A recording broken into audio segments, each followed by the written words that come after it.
এভাবে চলতে থাকলে তো আমাদের সর্বনাশ হয়ে যাবে।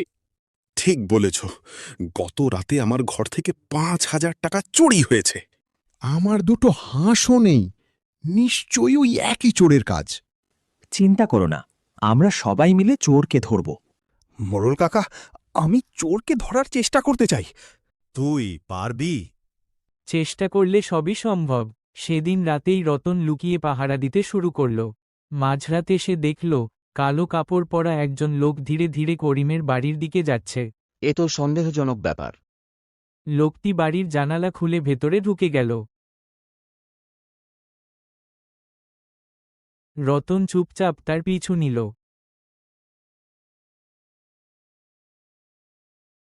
চোর, চোর, সবাই বেরিয়ে আসুন। চোর দৌড়ে পালাতে লাগল। আমাকে ধরতে পারবি না। দেখি কোথায় পালাস।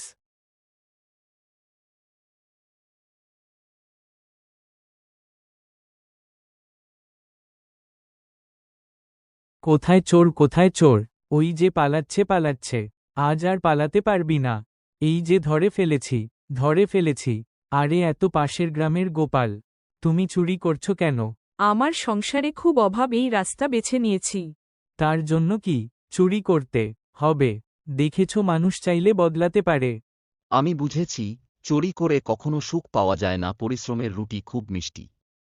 ভুল পথ যতই সহজ মনে হোক, সৎ পথেই মানুষের সত্যিকারের সম্মান ও সুখ দেয়।